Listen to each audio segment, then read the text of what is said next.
नमस्कार, मैं रंजन कुमार भगत। आज हम बात करेंगे प्रिवेंटिव हेल्थ केयर के बारे में। दोस्तों, जैसा कि हम सभी लोग जानते हैं, हम लोग मानते भी हैं और हम लोग इस बात को सभी लोग इस अच्छी तरह से समझते हैं कि हमारा जो सेहत होता है वो हमारे लिए, हमारी जो संपत्ति है उससे भी बहुत ज़्यादा कीमती है। यानी कि हेल्थ इज वेल्थ, है ना।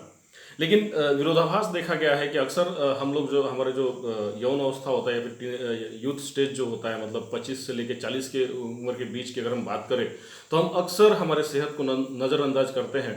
और नज़रअंदाज करते हुए हम हमारी ज़िंदगी को सेटल करने के लिए, हम हमारे लाइफ के गोल्स को अचीव करने के लिए हम मेहनत करते रहते हैं। और हमारे शरीर के साथ होने वाले कई ऐसे चैलेंजेस होते हैं, जैसे कि आर्थराइटिस हो गया, घुटनों में दर्द होता है, या फिर कई बार नींद नहीं आती, या फिर कई बार हम थुल महसूस करते हैं, कई बार स्ट्रेस और फ्रस्ट्रेशंस में हम रहते हैं।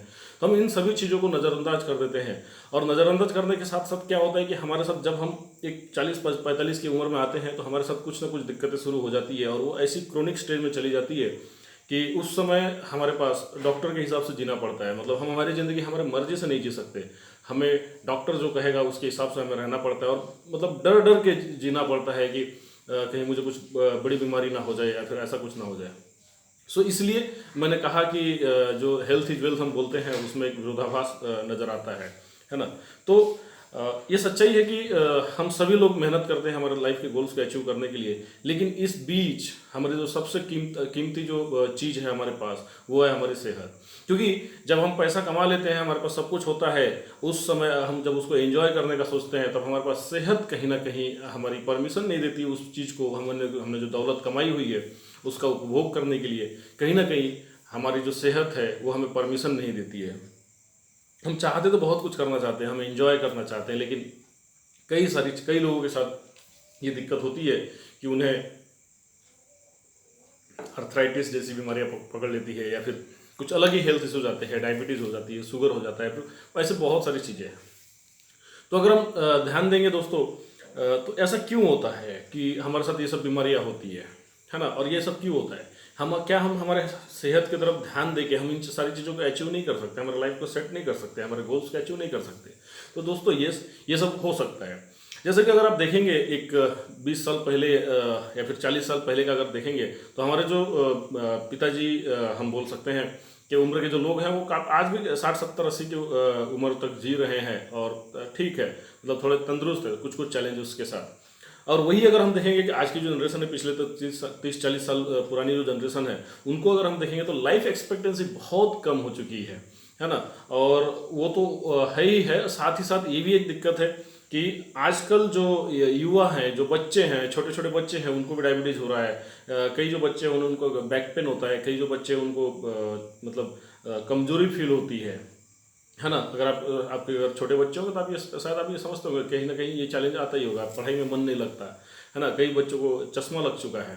तो ये सब जो चीज़ें दोस्तों ये जो चीज़ें हैं, ये जो हमारे साथ तो घटित हो रहा है, ये सब हमारा लाइफस्टाइल की वजह से हमारे ज़िंदगी में इन बीमारियों ने, जिसको हम क्रोनिक डिजनरेटिव डिसऑर्डर्स बोलते हैं, है ना। ये इन्फेक्शियस डिसीजेस नहीं है, जैसे कि आर्थराइटिस हो गया, सेरेब्रल पाल्सी हो गया, है ना, डायबिटीज़ हो गया, है ना, आर्थराइटिस हो गया, क्रोनिक आर्थराइटिस हो गया। ये सब जो जो बीमारियां हैं, ये एक्चुअली ये डिजनरेटिव डिसीजेस है ना। क्रोनिक डिजनरेटिव डिसीजेस मतलब ये होता है कि सालों पहले, मतलब जैसे जब हम एक 20-25 की उम्र में होते हैं तो हमारे शरीर में कुछ ना कुछ डेफिशिएंसी होते हैं, जैसे मिनरल्स या फिर विटामिन या फिर किसी और न्यूट्रिशनल घटक की कमी की वजह से धीरे धीरे वो कमी एक बीमारी का रूप ले लेती है और एक लाइलाज बीमारी बन जाती है। आप लोग देखते होंगे, कई लोग ऐसे होंगे आपके आसपास जो काफ़ी मतलब दवाइयाँ हर हफ्ते या फिर हर महीने उनका डॉक्टरों से विजिट रहता है, और वो दवाइयाँ ले रहे हैं, दवाइयाँ ले रहे हैं, दवाइयाँ ले रहे हैं। लेकिन ये जो आज का जो सिस्टम है, आज का जो मेडिसिन सिस्टम है, और जो मेडिसिन की जो सबसे बड़ी चैलेंज है वो ये है कि ये मेडिसिन जब हम लॉन्ग टर्म में लेते हैं तो कहीं ना कहीं हमारे शरीर के अंदर कुछ साइड इफेक्ट होता है, कोई ना कोई ऑर्गन फेल्यूर होता है, और हम परेशान होते हैं कि भाई हम इतना खर्चा कर रहे हैं, हम इतना ध्यान दे रहे हैं, फिर भी हमारी ये बीमारी ख़त्म क्यों नहीं हो रही है। तो उसका जो उपाय है, उसका जो उत्तर है, वो है कुदरत के पास। हम जितना ज़्यादा कुदरत की तरफ, कुदरती चीज़ों की तरफ हम ध्यान देंगे, उन सारी चीज़ों का इलाज है। जैसे कि WHO ने बताया है, जो वर्ल्ड हेल्थ ऑर्गेनाइजेशन है, जागतिक आरोग्य संगठन जो है, उसने बताया है कि हमारे सेहत के 4 पिलर्स है, 4 जो महत्वपूर्ण खंभे जो पिलर्स है, वो है 4 पिलर्स है। उसमें सबसे पहला जो आता है वो एक्सरसाइज है ना। एक्सरसाइज, अब एक्सरसाइज की बात करेंगे तो ऐसा हो चुका है कि मोस्ट ऑफ द टाइम हम लोग सो के लेट उठते हैं। मैक्सिमम जो हमारे लाइफस्टाइल हो चुकी है, और मोबाइल और ये नेटफ्लिक्स और काफ़ी ऐसे सोशल मीडियाज़ है, उसकी वजह से फिर हमारा पर्सनल वर्कलोड होता है, उसकी वजह से हम लोग अक्सर लेट उठते हैं। और जब हमारा दिनचर्या, दिन की शुरुआत ही जब लेट होती है, तो जाहिर सी बात है एक्सरसाइज करने के लिए तो फुर्सत नहीं मिल पाती है ना। और हमारे दिमाग में भी नहीं होता कि भाई एक्सरसाइज, क्योंकि हमें काम पूरा करना होता है ना। तो एक्सरसाइज मैक्सिमम लोगों के साथ पॉसिबल नहीं हो पाता है। इवन वॉकिंग करना भी कई लोगों के साथ पॉसिबल नहीं हो पाता है। ठीक है। दूसरा जो है वो है पॉजिटिव मेंटल एटीट्यूड, है ना। अब इसके बारे में बात करूँ, और अभी तो कोरोना का दौर चल रहा है, जिधर देखो उधर मीडिया, सोशल मीडिया हो या फिर कहीं भी हमारे पर्सनल लाइफ में, हमारा जो वर्क प्लेस है, वहाँ पर भी मैक्सिमम टाइम नेगेटिव बातें होती है। कुछ ना कुछ प्रेशर होता है, कुछ ना कुछ टेंशन होता है। तो मैक्सिमम टाइम हम ये पॉजिटिव मेंटल एटीट्यूड को भी मेंटेन नहीं कर पाते हैं, है ना। तीसरा जो है एडिक्वेट रेस्ट, है ना। जो WHO ने बताया, जो तीसरा पिलर जो है वो एडिक्वेट रेस्ट, मतलब एक संपूर्ण आराम की जरूरत होती है। हमारे शरीर की रचना ही ऐसी है कि हम काम भी कर सकते हैं और हमें आराम की भी जरूरत होती है। लेकिन होता यह है कि काम का वर्कफोर्स बहुत ज़्यादा होने की वजह से, और अभी कोरोना के दौर में तो काफ़ी वर्क फ्रॉम होम होने की वजह से काफ़ी देर तक हम लेट नाइट काम करते हैं। लेट नाइट काम करने से हम लोग प्रॉपर नींद नहीं ले पाते, है ना। मतलब जो एक 6 से 8 घंटे की जो प्रॉपर नींद होनी चाहिए, वो नींद हमारी पूरी नहीं हो पाती है। इसकी वजह से हमें हाइपरटेंशन, ब्लड प्रेशर की शिकायतें बढ़ने लगती है, और इंडाइजेशन, एसिडिटी की भी शिकायतें बढ़ने लगती है ना। तो ये भी यहाँ पर भी कमी है। चौथा जो होता है न्यूट्रिशन, चौथा जो पिलर है वो है न्यूट्रिशन। मतलब हमें बैलेंस्ड डाइट लेना चाहिए, संतुलित आहार हमें लेना चाहिए, है ना। तो जैसे मैंने आपसे बात किया 4 पिलर्स के बारे में। पहला जो बोला मैंने एक्सरसाइज, दूसरा जो था वो पॉजिटिव मेंटल एटीट्यूड, तीसरा जो था वो एडिक्वेट रेस्ट, और चौथा जो था न्यूट्रिशन, है ना। तो इन चारों का जो इम्बैलेंस है, इन चारों के अंदर इम्बैलेंस हो चुका है, और हर एक पोर्सन, हर एक की जिंदगी में कोई एक अच्छा है तो बाकी 3 की कमी है ना। इसी वजह से हमारे लाइफ में काफ़ी सारे डिसऑर्डर्स हमारे सामने आ रहे हैं, और हमें पता भी नहीं होता, और हमारे शरीर में पनप रहे होते हैं। और जब हमें पता चलता है तो तब तक काफ़ी लेट हो चुका होता है, और हम काफ़ी ज़्यादा स्ट्रेस में आ जाते हैं जब हमें कुछ पता चलता है।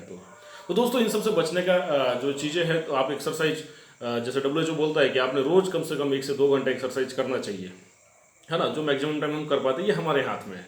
दूसरी जो चीज़ है पॉजिटिव मेंटल एटीट्यूड, तो उन चीज़ों से दूर रहें, उन चीज़ों से दूर रहें जो आपको निगेटिव करते हैं, जो आपको फ्रस्ट्रेट करते हैं। ठीक है, अगर आपका टारगेट पूरा नहीं हुआ कोई बात नहीं, काम पूरा नहीं हुआ कोई बात नहीं, जस्ट चिल, रिलैक्स, है ना। टेंशन लेके तो नहीं होने वाला है ना। और कुछ जो अच्छे अच्छे जो लोग हैं उनके संगत में रहिए, जो आपको बूस्टअप करते हैं, जो आपको आगे बढ़ाते हैं, उनके साथ रहिए। अच्छी अच्छी किताबें पढ़िए जो आपके मेंटल बिहेवियर को, आपको मेंटल एटीट्यूड को बूस्ट करेगी, है ना। कुछ टॉक्स सुन सकते हैं आप, स्ट्रीमिंग सुन सकते हैं अपने आप को पॉजिटिव रखने के लिए। और जो रेस्ट का जो है, तो कोशिश तो यही रहनी चाहिए कि हम मतलब सही समय पर हम सोने जाएं और सही समय पर उठ जाएं। मतलब मिनिमम 6 घंटे की तो नींद होनी चाहिए, ठीक है। और चौथी जो चीज़ है न्यूट्रिशन, तो ये जो कंट्रीब्यूशन है न्यूट्रिशन का जो इशू है, ये सब बहुत ही बड़ा मेजर इशू है। वजह ये है कि आज हम जो कुछ भी खा रहे हैं वो सारे के सारे, मतलब वो फ्रूट्स हो या फिर वेजिटेबल्स हो, वो सभी की सभी जेनेटिकली मॉडिफाइड है, मतलब हाइब्रिड है ना। और ये हम सब खा रहे हैं हम, क्योंकि हमारे पास कोई सब्सटीट्यूट नहीं है, इसलिए हम खा रहे हैं। और उसकी वजह से बहुत सारी चीज़ें हैं जो मतलब मैक्सिमम जो हम जो जैसे WHO बोलता है कि आपने कम से कम 5 फ्रूट्स और 5 वेजिटेबल्स का रोज का आपका कंजम्पशन होना चाहिए। बट मुझे नहीं लगता कि हो पाता है किसी का भी। और गलती से अगर किसी का होता भी हो तो वो कितना शुद्ध होगा इसकी कोई गारंटी नहीं है ना। मतलब क्योंकि अगर हम फल की बात करें तो मैक्सिमम जो हम फल खाते हैं वो सारे के सारे आर्टिफिशियली रिपेंड होते हैं, मतलब आर्टिफिशियली उनको पकाया जाता है। वेजिटेबल्स का भी सेम सिचुएशन है ना। तो ये एक चीज़ है। तो कई बार हमें प्रॉपर न्यूट्रिशन नहीं मिल पाता है, और साथ ही साथ एडिशन में तो जंक फूड है ही, मतलब जंक फूड हमारे साथ है ना, क्योंकि हमारे पास समय नहीं होता है खाने के लिए।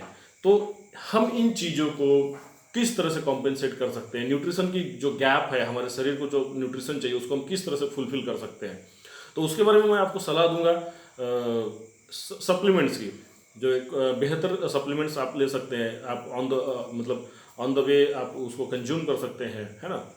समय की कमी है आपके पास तो उसमें भी वो आपको सूट हो, ऐसे न्यूट्रिशनल सप्लीमेंट्स आप ले सकते हैं, राइट। सो दोस्तों, मैं चाहूँगा कि आप सभी लोग इन बातों की तरफ ध्यान दें और सेहतमंद रहें, है ना।